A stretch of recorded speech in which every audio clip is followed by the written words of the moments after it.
السلام علیکم دوستو، آج کی ویڈیو میں ہم بات کرنے والے ہیں زکوٰۃ اور ماہ رمضان کا تعلق۔ زکوٰۃ کے لغوی معنی طہارت اور نمو، جبکہ ایک اور جگہ پاکیزہ کرنا یا پروان چڑھنا کے آتے ہیں۔ انہی صفتوں کے لحاظ سے اصطلاح میں زکوٰۃ اس مالی عبادت کو کہتے ہیں جو ہر صاحب نصاب مسلمان پر اس لیے فرض کی گئی ہے کہ خدا اور بندوں کا حق ادا کر کے اس کا مال پاک ہو جائے اور اس کا نفس نیز وہ سوسائٹی جس میں وہ رہتا ہے بخل، خود غرضی، بغض کے جذبات اور رویوں سے پاک ہو اور اس میں محبت و احسان، فراخ دلی اور باہمی تعاون و مساوات کے اوصاف نشونما پائیں۔ زکوٰۃ اسلام کے 5واں اہم رکن ہے۔ زکوٰۃ کا بنیادی مقصد غریبوں کی مدد، معاشرتی فلاح و بہبود میں صاحب ثروت لوگوں کا حصہ ملانا اور مستحق لوگوں تک زندگی گزارنے کا سامان بہم پہنچانا ہے۔ زکوٰۃ کی اقسام۔ زکوٰۃ کی بنیادی طور پر 2 قسمیں ہیں: 1 مال کی زکوٰۃ، 2 افراد کی زکوٰۃ یعنی صدقہ فطر۔ مال کی زکوٰۃ کی مزید 2 قسمیں ہیں: 1 سونے چاندی کی زکوٰۃ، 2 مال تجارت اور مویشیوں، زراعت اور پھلوں کی زکوٰۃ یعنی عشر۔ زکوٰۃ کی فرضیت۔ زکوٰۃ کا حکم مکہ مکرمہ میں نازل ہوا، البتہ نصاب اور مقدار زکوٰۃ کا بیان ہجرت کے بعد سن 2 ہجری میں مدینہ طیبہ میں آیا، جبکہ زکوٰۃ کی وصولی کا نظام فتح مکہ کے بعد عمل میں آیا۔ زکوٰۃ کی اہمیت۔ زکوٰۃ کی اہمیت کا اندازہ اس بات سے لگایا جا سکتا ہے کہ قرآن حکیم نماز اور زکوٰۃ کا ایک ساتھ 32 مرتبہ ذکر آیا ہے۔ زکوٰۃ 4 چیزوں پر فرض ہے: سونا، چاندی، زمین کی پیداوار، مال تجارت، جانور۔ زکوٰۃ کے مستحق لوگ: مساکین، غریب، مقروض، قیدی، اللہ کی راہ میں لڑنے والے، مسافر، زکوٰۃ وصول کرنے والے۔ دین اسلام در حقیقت اللہ اور اس کے بندوں کے حقوق کے ادا کرنے کا دوسرا نام ہے۔ نماز اور زکوٰۃ ہمیں انہی 2 قسموں کے حقوق کی یاد دلاتے ہیں۔ مولانا حمید الدین فراہی، جو کتاب الہی کی حکمتوں پر گہری نظر رکھتے تھے، فرماتے ہیں: نماز کی حقیقت بندے کا اپنے رب کی طرف محبت اور خشیت سے مائل ہونا ہے، اور زکوٰۃ کی حقیقت بندے کا بندے کی طرف محبت اور شفقت سے مائل ہونا ہے۔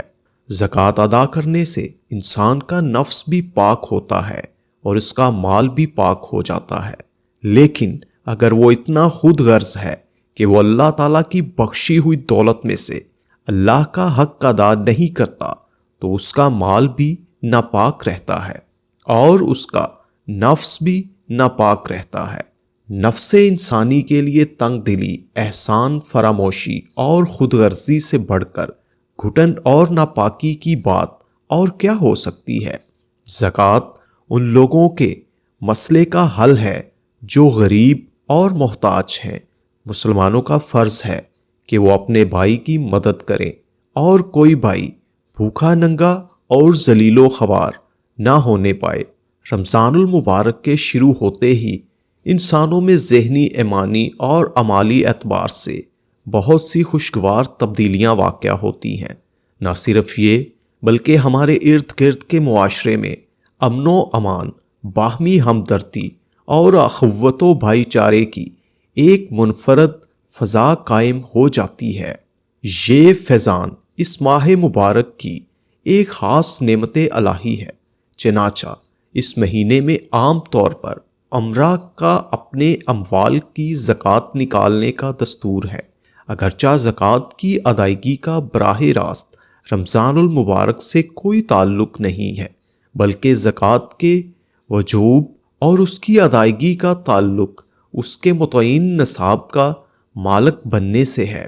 لیکن چونکہ رواج ہے، یہ بن چکا ہے کہ رمضان المبارک میں اس کی ادائیگی کی جاتی ہے، اس لیے اس موقع پر مناسب معلوم ہوا کہ اس ماہ میں جہاں رمضان روزہ اور ان سے متعلق ہر عبادت پر لکھا جاتا ہے اور خوب لکھا جاتا ہے، وہاں اس مہینے میں زکوٰۃ پر بھی لکھا جائے، تاکہ اس فریضے کے ادا کرنے والے پوری ذمہ داری سے اپنے اس فریضے کو ادا کریں۔ اس کے ساتھ ساتھ یہ بات بھی ذہنوں میں رہے کہ ہم معاشرے سے اس فضا کو ختم کرنے کی کوشش کریں۔ اس وقت عمومی طور پر سارے مسلمانوں میں اپنا زور پکڑ چکی ہے کہ زکوٰۃ رمضان میں نکالنی ہے، بلکہ ہم یہ ماحول بنائیں اور اس کے مطابق دوسروں کی ذہن سازی کریں کہ زکوٰۃ نکالنے والا اپنی زکوٰۃ کی ادائیگی میں زکوٰۃ کے واجب ہونے کے وقت کا خیال رکھے اور وقت پر زکوٰۃ نکالے، اور اس کے لیے رمضان کا انتظار نہ کرے۔ زکوٰۃ نکالنے کی اجرت و ثمرات ایک حدیث کا مفہوم ہے کہ ہر فعل میں انسان اپنی نیت کے مطابق صلہ پاتا ہے، بس اپنی نیت کی تصحیح ضروری ہوتی ہے۔ جس بندے کو اللہ تعالیٰ نے مال کی نعمت عطا فرمائی لیکن علم کی نعمت عطا نہیں فرمائی، تو وہ علم کے بغیر اپنے مال کو خرچ کرنے میں اپنے رب سے نہیں ڈرتا، اور نہ ہی اس مال سے صلہ رحمی کرتا ہے، اور نہ ہی اس مال میں اللہ تعالیٰ کے حق کو سمجھتا ہے، تو درجات میں وہ سب سے بدتر بندہ ہے۔ اسی طرح جس بندے کو اللہ تعالیٰ نے نہ تو مال کی نعمت عطا فرمائی اور نہ علم کی، تو وہ کہتا ہے کہ اگر میرے پاس مال ہوتا تو میں بھی اس مال کے سلسلے میں فلاں بندے کی طرح عمل کرتا جو اپنے مال کے خرچ کرنے میں اللہ سے نہیں ڈرتا، اور نہ ہی صلہ رحمی کرتا ہے، اور نہ ہی مال میں اللہ تعالیٰ کے حق کو سمجھتا ہے، سو یہ بندہ اپنی نیت کے مطابق صلہ پاتا ہے، بس اس گناہ اور وبال سے اس پہلے شخص کے گناہ اور وبال کے مطابق ہی ہوتا ہے۔ کائنات کے خالق نے زکوٰۃ کا فرض فقیر و مسکین اور ان جیسے بندوں کے لیے متعین کیا۔ زکوٰۃ اسلام کا وہ خوبصورت اقتصادی و معاشی نظام ہے جو اقتصادی و معاشی سطح پر کمزور اور مجبور لوگوں کو مضبوط کرتا ہے۔ ایک صاحب نصاب عاقل بالغ مسلمان پر زکوٰۃ کی ادائیگی فرض ہے۔ اس کی فرضیت قرآن کریم، احادیث شریفہ اور اجماع امت سے ثابت ہے۔ قرآن کریم کی متعدد صورتوں میں اس کی فرضیت کا ذکر ہے۔ اس طرح متعدد حدیثیں زکوٰۃ کی فرضیت پر دلالت کرتی ہیں۔ مثلا رسول اللہ صلی اللہ علیہ وسلم نے حضرت معاذ رضی اللہ عنہ کو یمن بھیجتے وقت ہدایت دی تھی۔ ترجمہ: انہیں بتا دیں کہ اللہ تعالیٰ نے ان کے مال میں صدقہ زکوٰۃ فرض کیا جو ان کے اہل ثروت سے لیا جائے گا اور ان کے فقراء کے درمیان بانٹا جائے گا۔ نصاب کیا ہے؟ زکوٰۃ کے فرض ہونے کے لیے مال کا نصاب کے برابر ہونا ضروری ہے۔ مال کا نصاب کیا ہے؟ نصاب مال کی ایک معین مقدار ہے۔ وہ معین مقدار موجودہ اور زان کے اعتبار سے 87 گرام 480 ملی گرام سونا ہے۔ اس طرح موجودہ اوزان کے اعتبار سے 612 گرام 360 ملی گرام چاندی یا اس کی قیمت کے برابر نقد روپے ہیں۔ اسی طرح اگر کسی تاجر کے پاس اس قدر و قیمت کے برابر کا سامان تجارت ہے، اگر کوئی شخص مال کی مذکورہ معین مقدار کا مالک ہے تو اس کے مال میں زکوٰۃ فرض ہے۔ اب اسے چاہیے کہ بطور زکوٰۃ اس مال کا 2.5% زکوٰۃ کے مصارف میں سے کسی کو دے کر اس کا مالک بنا دے۔ اللہ تعالیٰ نے اگر ایک مسلمان کو مال و دولت سے نواز کر نصاب کا مالک بنا دیا ہے تو اس شخص کی یہ ذمہ داری ہے کہ فقیروں، مسکینوں اور ضرورت مندوں کو زکوٰۃ دے۔ زکوٰۃ دینے والے کو زکوٰۃ لینے والے سے اس زکوٰۃ کے عوض کسی طرح کی دنیاوی منافع یا احسان و شکریہ کی امید نہیں رکھنی چاہیے، بلکہ اللہ تعالیٰ سے اجر و ثواب کی امید رکھنی چاہیے۔ اللہ تعالیٰ زکوٰۃ دینے والوں کو نہ صرف آخرت میں اجر و ثواب عطا فرمائیں گے بلکہ دنیا میں بھی ان کو بلاؤں اور مصیبتوں سے نجات دیں گے۔ زکوٰۃ دینے والوں کو چاہیے کہ وہ اپنی زکوٰۃ کو مستحقین تک بحسن و بخوبی پہنچانے کی پوری کوشش کریں۔ اگر زکوٰۃ دینے والے لوگ منظم طریقے سے اپنی زکوٰۃ مستحقین تک پہنچانے میں کامیاب ہو جاتے ہیں تو امید و واثق ہے کہ سماج کا کوئی بھی فقیر و مسکین اور ضرورت مند شخص بھوکا نہیں سوئے گا، اور بہت جلد معاشرے کے فقراء و مساکین کی معاشی صورتحال کو سدھارا جا سکتا ہے۔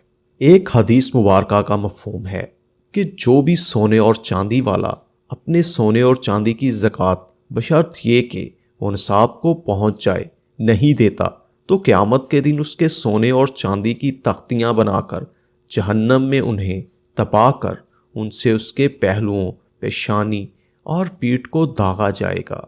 جب جب تختیاں سرد ہوں گی انہیں گرم کیا جائے گا، اور وہ بھی ایسا گرم کہ تختیوں پر جہنم کی آگ رکھی جائے گی تاکہ تختیاں اور زیادہ تپ جائیں، کیونکہ جس چیز پر آگ رکھی جاتی ہے وہ چیز زیادہ تپ جاتی ہے۔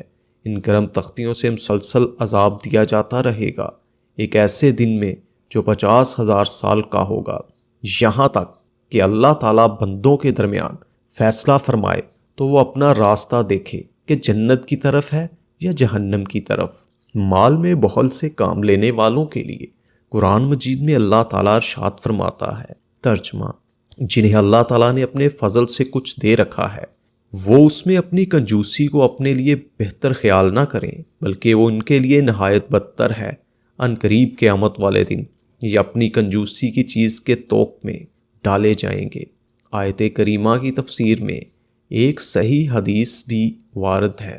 نبی کریم صلی اللہ علیہ وآلہ وسلم نے فرمایا، ترجمہ: جسے اللہ تعالیٰ نے مال دے رکھا ہے اور وہ اس کی زکوٰۃ ادا نہیں کرتا تو وہ مال اس کے لیے نہایت خطرناک ڈراؤنے زہریلے گنجے سانپ کی صورت میں تبدیل کر دیا جائے گا، جس پر 2 سیاہ نقطے ہوں گے جو خطرناک ہونے کی علامت ہوں گے، یعنی اس کے منہ سے زہریلی جھاگ نکل رہی ہوگی۔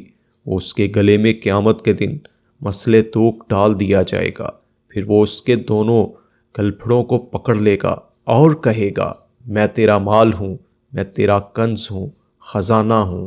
اتنا خطرناک عذاب، وہ بھی گھنٹہ 2 گھنٹے کا نہیں، پورے 50,000 سال تک کا۔ بس ان وعیدوں کو سنتے اور پڑھتے ہوئے ہمیں نصیحت پکڑنی چاہیے، اور اگر ہم صاحب نصاب ہیں تو اپنے مال کی بر وقت زکوٰۃ ادا کر کے عذاب الہی سے دنیاوی اور اخروی گلو خلاصی کرونی چاہیے۔ رمضان سے زکوٰۃ کو منسلک کر کے تاخیر نہیں کرنی چاہیے، بلکہ حتمی تاریخ یاد رکھ کر زکوٰۃ کی رقم اپنے مال سے منہمہ کر کے مستحقین تک پہنچانی چاہیے۔ اگر آپ کو یہ ویڈیو پسند آئی ہے، اگر کوئی غلطی ہوئی ہے تو میں اس کی معافی مانگتا ہوں۔